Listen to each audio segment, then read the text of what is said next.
Oke, saya lanjutkan ya teman-teman. Suara saya terdengar ya? Terdengar Pak, jelas. Siap. Benar, Pak. Nah, tadi kita sudah belajar mengenai SKP ya, Surat Ketetapan Pajak. Ini ada SKPKB, SKPKBT, SKPN, dan surat SKPLB. Ini tadi sudah kita bahas. Kita ke selanjutnya. Nah, ini kronologis sengketa perpajakan, teman-teman supaya punya pemahaman mengenai sengketa perpajakan. Nah, pertama kan itu kan SPT disampaikan ya, kemudian dilakukan audit gitu ya. Setelah dilakukan audit itu kan ada surat ketetapan pajak. Nah, ada sengketa nggak di situ nggak?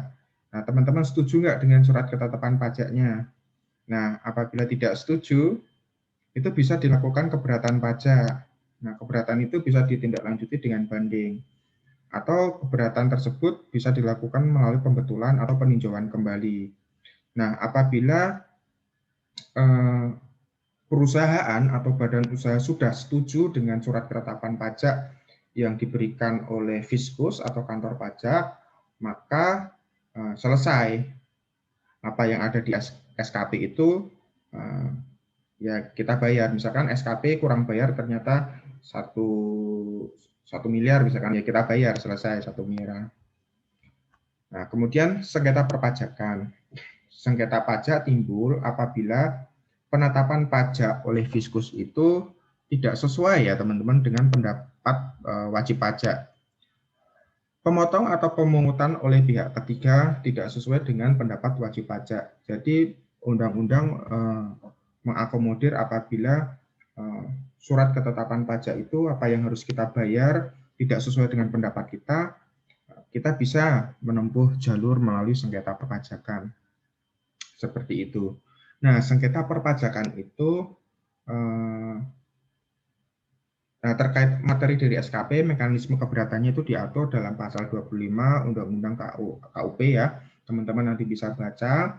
Kemudian salah tulis, salah hitung, atau kekeliruan penerapan undang-undang, itu mekanismenya peninjauan kembali ada di pasal 16 Undang-Undang KUP.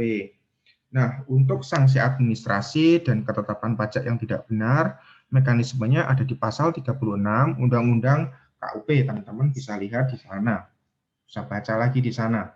Nah, untuk pembetulan ketetapan pajak ini, Direktur Jenderal Pajak karena jabatan atau atas permohonan wajib pajak, nah dapat membetulkan ya surat ketetapan pajaknya, semuanya bisa dibetulkan baik dari kurang bayar, lebih bayar, kurang bayar tambahan atau nihil. Kemudian surat tagihan pajak, surat keputusan keberatan, surat keputusan pengurangan atau penghapusan sanksi administrasi, surat keputusan pengurangan atau pembatalan ketetapan pajak yang tidak benar, kemudian surat keputusan pengembalian pendahuluan kelebihan pajak yang terdapat kesalahan tulis, kesalahan hitung, dan atau kekeliruan penerapan ketentuan tertentu dalam peraturan perundang-undangan perpajakan. Jadi bisa kok surat, ada kan ini surat keputusan pengembalian pendahuluan kelebihan pajak jika memang kita lebih pajak, restitusi, diselidiki ternyata benar, diselidiki itu artinya dilakukan audit pajak, pemeriksaan pajak sudah benar, bisa kok ada surat keputusan pengembalian kelebihan pajak, bisa dimungkinkan. Tapi di sini kan kita beresikonya adalah kita diperiksa oleh wajib pajak gitu ya teman-teman. Jangan sampai awalnya kita merasa oh kita lebih bayar pajak nih ya, ternyata setelah dilakukan pemeriksaan oleh Fiskus atau kantor pajak ternyata malah kita kurang bayar gitu ya, kurang bayar banyak, kita mau untung jadi buntung gitu ya. Selanjutnya, nah ini pembetulan ketetapan pajak. Direktorat Jenderal Pajak dalam jangka waktu 6 bulan ya, 6 bulan sejak tanggal permohonan diterima harus memberi keputusan atas permohonan pembetulan yang diajukan. Apabila jangka waktu tersebut telah lewat, Direktorat Jenderal Pajak tidak memberi suatu keputusan, maka permohonan pembetulan yang diajukan tersebut dianggap diterima. Nah, ini terkait dengan keberatan. Nah, untuk keberatan pajak ini ruang lingkupnya semuanya diakomodir, baik SKPKB, LB, KBT, nihil, terus kemudian pemotongan atau pemungutan oleh pihak ketiga, gitu ya. Nah, apabila wajib pajak berpendapat jumlah rugi, jumlah pajak, potongan atau pajak tidak sebagaimana mestinya, kita bisa mengajukan keberatan pajak apabila pajak-pajak yang sudah dihitung, sudah dipotong, sudah dibayar, sudah ditetapkan itu tidak sesuai dengan sebagaimana mestinya, ya kita bisa mengajukan keberatan. Kemudian syarat pengajuan keberatan, ini teman-teman juga harus pahami untuk syarat pengajuan keberatan ya. Yang pertama diajukan kepada Kepala Kantor Pelayanan Pajak di tempat WP terdaftar. Nah, artinya teman-teman juga jangan salah lapor gitu ya. Kita terdaftar di kantor pelayanan pajak A misalkan, ya surat pengajuan keberatannya kita sampaikan kepada kantor pajak A, jangan ke kantor pajak B. Kadang-kadang masih ada juga yang salah bahwa kan sama-sama kantor pajak gitu ya, sama-sama kantor pajak, boleh dong saya surat keberatannya ke kantor yang lain, nggak bisa teman-teman, karena kantor pajak itu membawahi beberapa badan usaha di wilayah kerjanya, di mana itu yang memang menjadi tanggung jawab monitoring dan pelaksanaan fungsi kantor pajak di daerah itu. Kemudian satu surat keberatan diajukan terhadap satu ketetapan pajak atau pemotongan atau pemungutan pajak. Diajukan secara tulis dalam bahasa Indonesia dan ditandatangani oleh WP. Mengemukakan jumlah pajak terutang atau jumlah pajak yang dipotong atau dipungut ya, dipungut atau jumlah rugi menurut penghitungan WP disertai alasan-alasan yang jelas. Jadi argumen-argumennya harus jelas. Diajukan dalam jangka waktu 3 bulan sejak tanggal surat ketetapan pajak dikirimkan, atau tanggal pemotongan atau pemungutan, kecuali WP dapat membuktikan bahwa jangka waktu tersebut tidak dapat dipenuhi karena keadaan di luar kekuasaannya. Tidak mengajukan permohonan pasal 36 Undang-Undang KUP, melunasi paling sedikit sejumlah yang disetujui pada saat pembahasan akhir hasil pemeriksaan atau verifikasi sebelum surat keberatan disampaikan. Artinya di sini ya kita melunasi dulu lah ya paling sedikit sejumlah yang sudah disetujui pada saat pembahasan akhir. Jadi kan tadi kan prosesnya kan ada pemeriksaan, habis ada pemeriksaan ada SPHP ya, habis ada SPHP ada proses tanggapan, ya kan? Teman-teman ingat kan ada proses tanggapan. Habis ada proses tanggapan ada namanya pembahasan akhir lah. Setelah ada pembahasan akhir ada namanya surat ketetapan pajak. Nah untuk syarat mengajukan keberatan ini kita harus bayar dulu, melunasi paling sedikit yang sudah disetujui pada saat pembahasan akhir tadi. Ini pengajuan keberatan. Keberatan yang tidak memenuhi persyaratan tidak dianggap sebagai surat keberatan sehingga tidak dipertimbangkan. Tanda penerimaan surat keberatan yang diberikan oleh pejabat DJP yang ditunjuk untuk itu atau tanda pengiriman surat keberatan melalui pos tercatat menjadi tanda bukti penerimaan surat keberatan. Apabila diminta oleh wajib pajak untuk keperluan pengajuan keberatan, Direktorat Jenderal Pajak wajib memberikan keterangan secara tertulis hal-hal yang menjadi dasar pengenaan pajak, penghitungan rugi, pemotongan, atau pemungutan pajak. Nah, ini keberatan dalam pasal 25 dan 26A, ketentuan lama ya ini. Hak wajib pajak hadir untuk memberikan penjelasan atau memperoleh penjelasan mengenai keberatannya sebelum diatur. Penghitungan jangka waktu 3 bulan sejak tanggal surat ketetapan pajak. Data atau informasi yang dapat dipertimbangkan dalam penyelesaian keberatan tidak diatur secara khusus nih teman-teman. Ini namanya gray area. Keberatan tidak menunda kewajiban pembayaran dan penagihan. Kemudian ini yang ketentuan yang sekarang, wajib pajak berhak hadir untuk memberikan penjelasan atau memperoleh penjelasan mengenai keberatannya. Ya. Penghitungan jangka waktu 3 bulan sejak surat ketetapan pajak dikirim. Data atau informasi yang pada saat pemeriksaan masih berada pada pihak ketiga dapat dipertimbangkan. Wajib pajak membayar ketetapan pajak paling sedikit sejumlah pajak yang disetujui oleh wajib pajak dalam pembahasan akhir. Tadi sudah kita jelaskan. Jangka waktu pelunasan pajak tertangguh sampai dengan keputusan keberatan ya. Kemudian jumlah pajak yang diajukan keberatan belum merupakan utang pajak. Apabila keberatan wajib pajak ditolak dan masih harus membayar kekurangan pajak, dikenai denda 50%. Jadi mikir-mikir juga teman-teman probabilitasnya gimana kalau mau ngajuin keberatan pajak. Kalau kemungkinan ditolaknya besar ya kita harus siap dikenai denda 50%. Nah, ini contoh-contoh keberatan pasal 25 ya, ini contoh perhitungannya. Teman-teman, siapa tahu ini keluar di ujian ya. SKPKB hasil pemeriksaan itu 100 juta nih ya. Setuju hasil pemeriksaan 100 juta, yang harus dilunasi jika tidak keberatan itu 100 juta.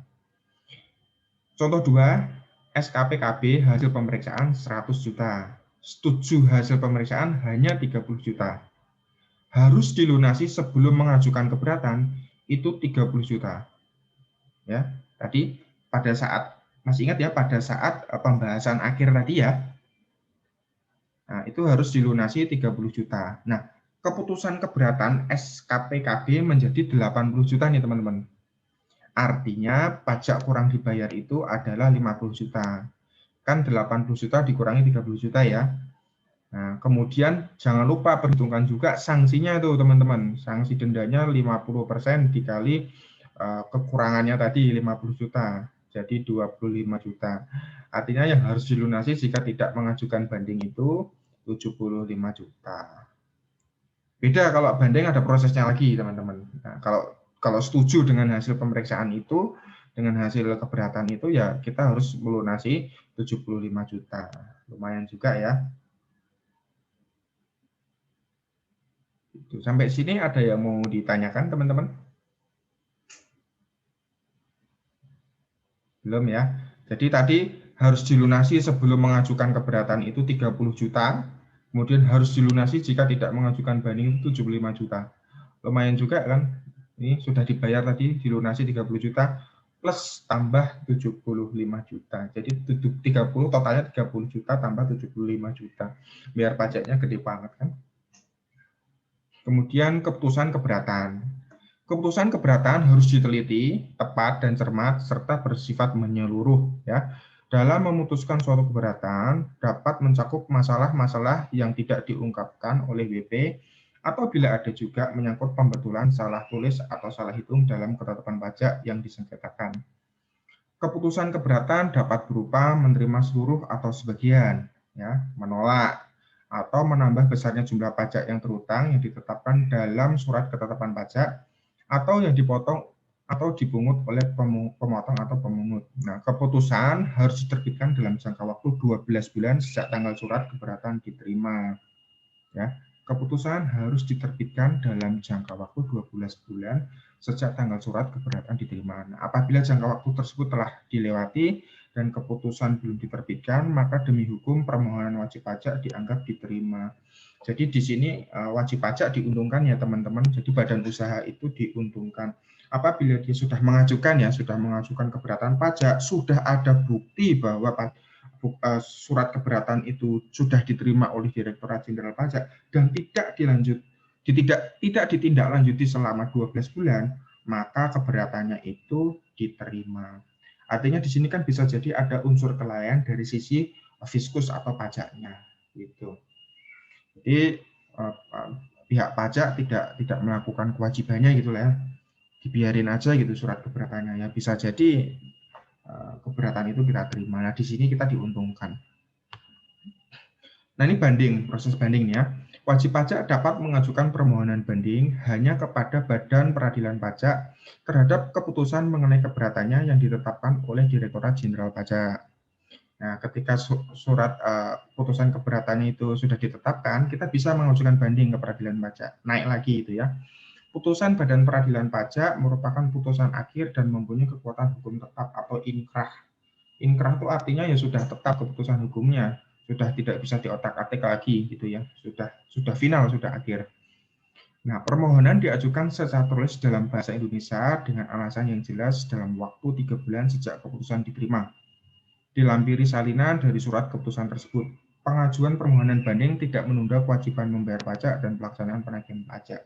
Jadi kewajiban pajak untuk dibayarkan itu tetap jalan. Bukan berarti ketika sudah ditetapkan surat keputusan itu kita tidak membayar pajaknya ya. Apabila kita keberatan kita tidak membayar pajaknya, kita tetap harus membayar pajaknya. Proses itu tetap jalan.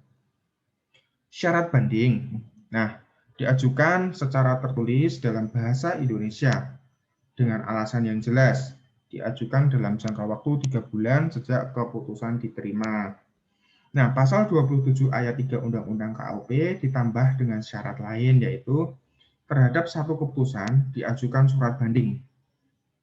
Nah, banding diajukan disertai dengan alasan-alasan yang jelas dan dicantumkan tanggal diterima surat keputusan yang dibanding, dilampirkan salinan keputusan yang dibanding, kemudian banding hanya dapat diajukan apabila jumlah yang berutang telah dibayar 50%.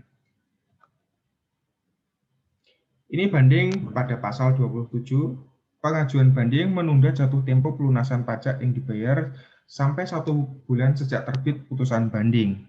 Ya. Kemudian jumlah pajak yang diajukan banding belum merupakan utang pajak sehingga tidak ditagih dengan surat paksa. Ya. Apabila permohonan banding ditolak, dikenai denda sebesar 100% dari pajak yang belum dilunasi. Wajib pajak berhak memperoleh keterangan secara tertulis mengenai dasar keputusan keberatan. Jadi teman-teman pikir-pikir lagi, apabila kita sudah melakukan keberatan pajak, kemudian kita nggak puas, kita naik lagi untuk banding, kita bisa konsultasi ke konsultan pajak atau orang-orang yang sudah berpengalaman. Probabilitas kita berhasil itu berapa persen sih? Soalnya kalau kita gagal dalam proses banding, bandingnya ditolak, itu dendanya lebih besar. Dendanya 100% dari pajak yang belum dilunasi. Ya, rugi banget kan, seperti itu. Ini contoh, teman-teman, contoh perhitungan untuk perhitungan banding tadi. Misalkan, SKPKB hasil pemeriksaan 100 juta nih. Setuju hasil pemeriksaan tadi pada saat pembahasan akhir itu 30 juta. Ya. Kemudian, keputusan keberatan atau SKPKB menjadi 80 juta. Pajak kurang dibayarkan 80 ya, 80 juta dikurangi 30 juta. Pajak kurang bayarnya itu 50 juta. Nah, kemudian mengajukan banding nih. Nah, ilustrasinya gitu, mengajukan banding. Tidak ada syarat harus membayar ya. Putusan banding SPKB menjadi 65. Ya, 65 juta. Jadi pajak kurang bayarnya itu kan 65 dikurangi 30, jadi 35 juta. Plus sanksi dendanya 100%. 100% dari 35-nya ya. Jadi 35 juta. Jadi yang harus dilunasi itu 70 juta. Seperti itu. Kan ini ditambah. Pajak yang kurang bayar tadi menurut putusan banding tadi SPKB-nya jadi berapa? Itu kan dikurangi ya, dikurangi yang sudah kita bayarkan di awal tadi, yang hasil pemeriksaan tadi. Itu kan 35 nih, ya, 35 juta plus sanksi dendanya. Nah, jadi banyak 70 juta. Yang awalnya kita harus bayar cuma 30 juta doang, jadi kita harus bayar 70 juta. Ini peninjauan kembali ya, ini prosedur selanjutnya apabila ada keberatan, ada sengketa pajak. Apabila ada sengketa pajak kan tadi ada apa? Keberatan, banding ya, kemudian ini ada peninjauan kembali.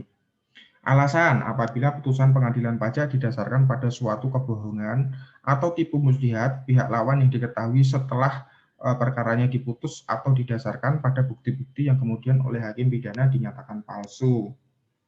Saya sih belum pernah, belum banyak pegang kasus atau case-case yang begini sih. Mungkin teman-teman atau dosen yang lain atau orang yang memang praktisi bidang pajak sering pegang kasus gini kali. Nah, selanjutnya alasannya apabila terdapat bukti tertulis baru yang penting dan bersifat menentukan yang apabila diketahui pada tahap persidangan di pengadilan pajak akan menghasilkan putusan yang berbeda. Apabila telah dikabulkan suatu hal yang tidak dituntut atau lebih daripada yang dituntut. Apabila mengenai suatu bagian dari tuntutan belum diputus tanpa dipertimbangkan sebab-sebabnya. Atau apabila terdapat suatu putusan yang nyata-nyata tidak sesuai dengan ketentuan peraturan perundangan yang berlaku. Nah, ini terkait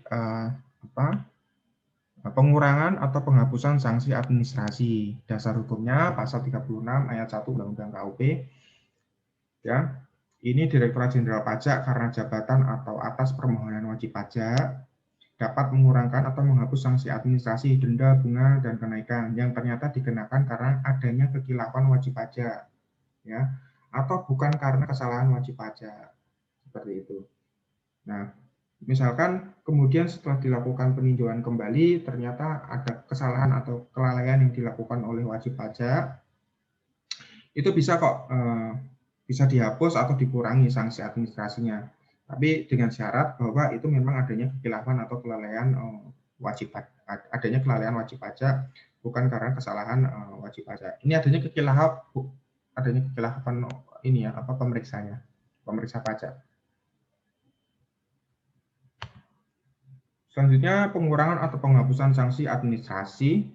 Setiap permohonan hanya boleh diajukan oleh WP yang tidak mengajukan keberatan ya, atas ketetapan pajaknya dan diajukan atas suatu STP, SKPKB atau SKPKBT. Syarat permohonannya diajukan secara tulis dalam bahasa Indonesia dengan memberikan alasan yang jelas, disampaikan oleh wajib pajak kepada DJP melalui KPP. Kemudian satu permohonan untuk satu SKP, kemudian ditandatangani WP atau kuasa. Jika ditandatangani oleh kuasa harus dilampir dengan surat kuasa khusus.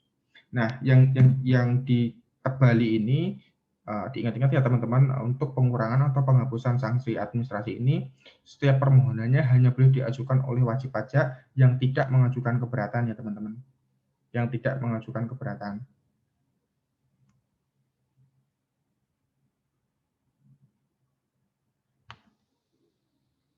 Oke, selanjutnya ini pengurangan atau pembatalan ketetapan pajak yang tidak benar.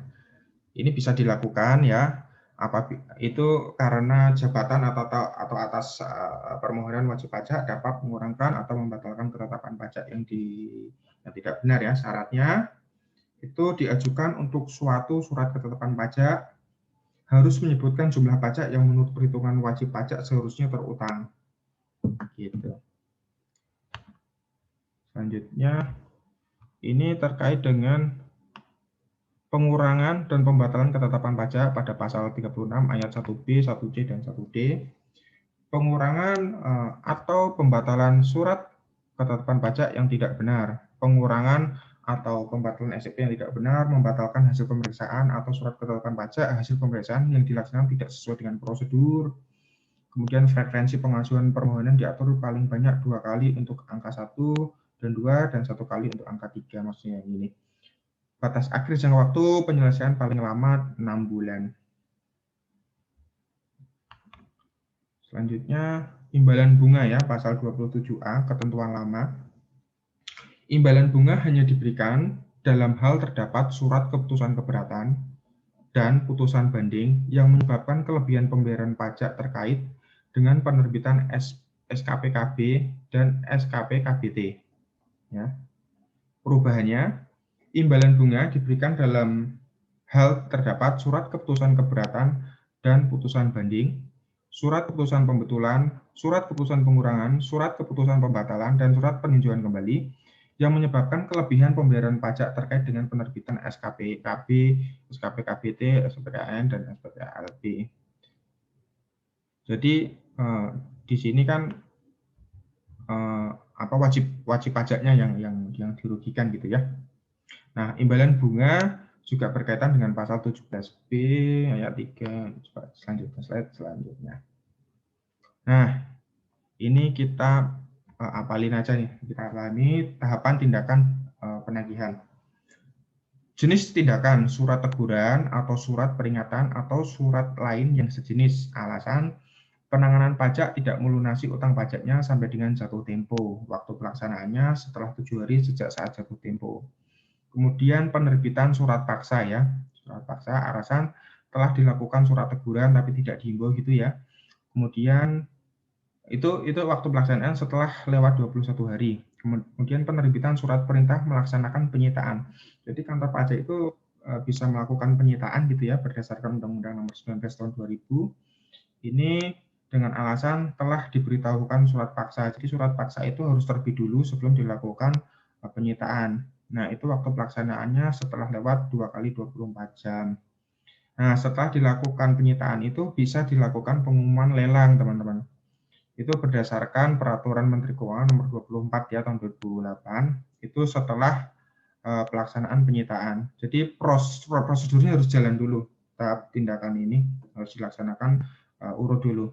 Setelah lewat waktu 14 hari sejak sita. Kemudian penjualan atau pelelangan barang sitaan gitu ya. Setelah pengumuman lelang, ternyata penanggung pajak tidak melunasi utang pajaknya.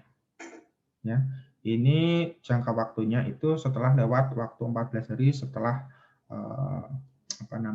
pengumuman lelang. Jadi tindakan-tindakan ini dilakukan harus sesuai prosedur ya teman-teman. Timeline-nya itu nggak bisa kita langsung melakukan surat penyitaan, tidak bisa kita lelang ya. Prosedurnya harus dilakukan bertahap, harus dilakukan pemeriksaan pajak tadi yang kita sudah jelaskan pada slide sebelumnya. Kemudian dilakukan surat teguran terlebih dahulu ya, surat teguran, surat peringatan, kemudian penerbitan surat paksa, penerbitan surat perintah pelaksanaan penyitaan, kemudian ini proses dilakukan lelang gitu ya. Kalau lelang sih setahu saya masih dipegang oleh KPKNL sekarang ya. Tapi kurang tahu juga apakah di kantor pajak juga ada fungsi lelang, saya kurang paham yang terkini. Kemudian penjualan barang sitaan tadi. Tugas kasus pengajuan keberatan. Ini nggak usah tugasnya. Oke, sementara itu dulu teman-teman. Sampai sini ada yang mau ditanyakan? Untuk KUP sudah selesai?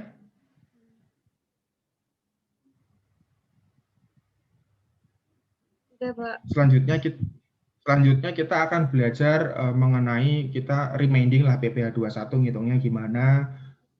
Selanjutnya kita akan belajar mengenai hitung-hitungan pajaknya lah PPh 23, 22, 23, kemudian PPh final, kemudian PPh badannya. Nanti kita melakukan koreksi fiskal, bagaimana adjustment-adjustmentnya, ada koreksi negatif, koreksi positif, kemudian bagaimana tarif-tarif menghitung pajak badan ya. Kemudian pekreditan di tiap bulannya seperti apa, pajak 25, 26, 29. Itu nanti kita akan bahas di periode pertemuan selanjutnya. Saya harap teman-teman tetap semangat karena materinya kan sangat banyak nih, hitung-hitungan. Saya juga, apakah teman-teman sudah cukup dengan cara melalui e-learning? Apakah teman-teman sudah cukup paham dengan cara e-learning gitu ya? Saya khawatir teman-teman juga belum paham banget apabila hanya di e-learning, harus ada praktikumnya, harus ada sering-sering tatap muka. Saya sih pengennya teman-teman betul-betul paham.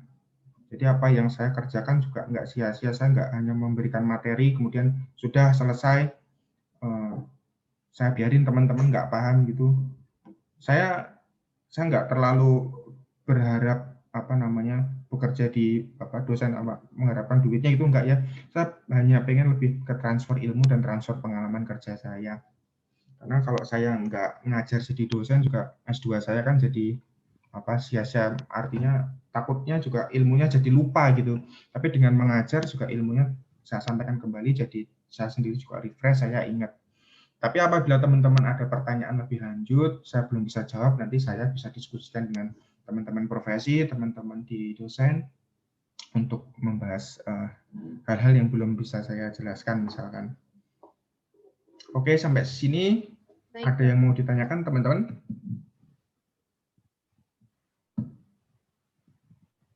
Untuk KUP kita sudah selesai, tadi ada banyak banget ya. Ada slide 1, slide 2, slide 3, garis besar KUP seperti itu. Pertemuan selanjutnya kita akan melakukan hitung-hitungan ya. Untuk yang paling sulit sih saya kira untuk koreksi fiskal, nanti teman-teman harus belajar sungguh-sungguh untuk koreksi fiskal. Kemudian terkait PPh badan sudah ada banyak perubahan ya teman-teman. Kalau berdasarkan undang-undang yang sebelumnya itu kan 25%, ada beberapa lah tarifnya untuk PPh badan. Tapi sejak diterbitkannya Perpu pengganti undang-undang itu yang diterbitkan Pak Jokowi, ada banyak perubahan ya teman-teman mengenai tarif pajak badan, disesuaikan dengan jenis industrinya, yaitu sebagai kita menghadapi perubahan ya. Setelah ada COVID ini kita harus ada penyesuaian lah dari sisi negara itu, ada penyesuaian dalam target pajak, penerimaan pajak disesuaikan dengan kondisi ekonomi terkini. Baik, kalau sudah tidak ada yang ditanyakan lagi, saya akhiri ya teman-teman ya. Terima kasih. Wassalamualaikum warahmatullahi wabarakatuh. Salam sejahtera, teman-teman sehat selalu, tetap semangat belajarnya. Waalaikumsalam Oke, selamat siang.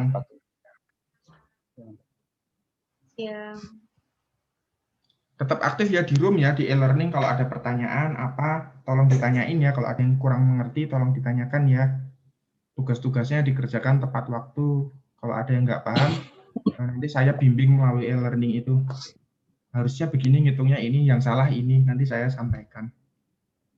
Oke, tetap semangat ya teman-teman. Baik, Pak. Makasih.